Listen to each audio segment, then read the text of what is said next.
Hello, my name is Marielle. Welcome back to another one of my movie reviews. Today, we are celebrating the birthday of Stephen King.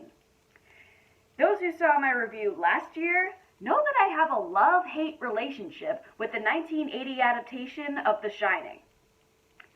So does Stephen King. Some people don't realize that a 1997 miniseries of The Shining exists. Some people prefer that it doesn't exist. In my review, I'm going to tell you why you should watch the 1997 miniseries of The Shining. The Shining is a 1997 TV miniseries of King's famous novel. Secluded in the Overlook Hotel for the winter, the Torrance family realize that they're not alone. Using his powers to shine, they don't have much time until evil takes over the hotel. Since I've always had a love-hate relationship with Stanley Kubrick's adaptation of The Shining, I prefer the 1997 miniseries. The miniseries of one of Stephen King's most famous novels improves important relationships and its storylines. The one downside is that it contains too many scenes from the book, prolonging the runtime. Steven Weber is the best part of the Shining miniseries. He connects to the flawed character of Jack Torrance. Everything from his gripping emotion, his love for his family, and the menacing portrayal he executes in the finale, Weber's performance should be talked about more. Rebecca De Mornay's ferocity brought to life the Wendy Torrance that we all needed. This woman is a fighter. Weber and De Mornay recognized a healthier relationship between Jack and Wendy. They did a terrific job in all their interactions, particularly their arguments, which is a lot. 8-year-old Cortland Mead does a superb job as Danny Torrance. Mead was another highlight in the series. I was impressed with how well he connected to his character. Danny is intelligent beyond his years. Having to fight against the terrors and even defend himself, Danny's love is eternal.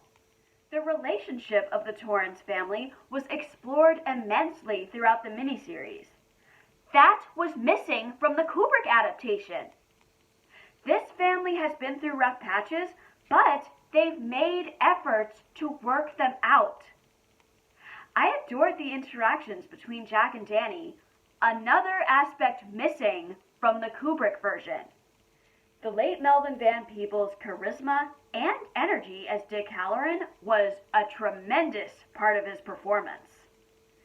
Dick became my favorite character as he does whatever it takes to travel back to the family's aid. The sequence where Danny and Dick talk about The Shining is one of the best scenes. Peebles and Mead were wonderful in their interactions.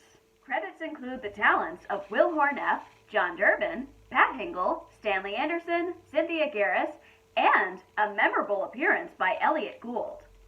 No matter how small their part was, everyone was memorable. Mick Garris's direction focused on the story, the relationship between the Torrances, and the heart-pounding climax. Unlike Kubrick, who went for unending horror in his version, the story of The Shining cannot go unnoticed. One downside is that Garris included an excessive amount of scenes from the book. For example, Jack and Wendy have a lot of scenes where they argue.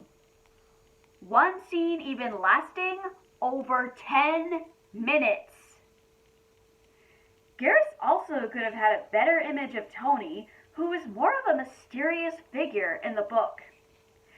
The makeup was a little over the top for some of the ghosts, and special effects did not meet critical acclaim. On to the terror of The Shining. If you thought that Kubrick's version of the woman in the bathtub was scary, wait until you witness this one. I screamed at the well-directed jump scare when I first watched this miniseries. Cynthia Garris was startling. I was on the edge of my seat as the tension unfolds in the climax. Just as Stephen King wanted, the miniseries follows closely to the book. It has been under debate among fans over whether it's good or unneeded.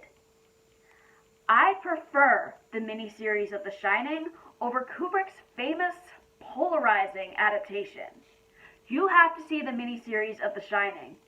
It is suspenseful, and it keeps you hooked until the very end. If you have seen the 1997 miniseries of The Shining, what are your thoughts? We are just a week away from Shocktoberween.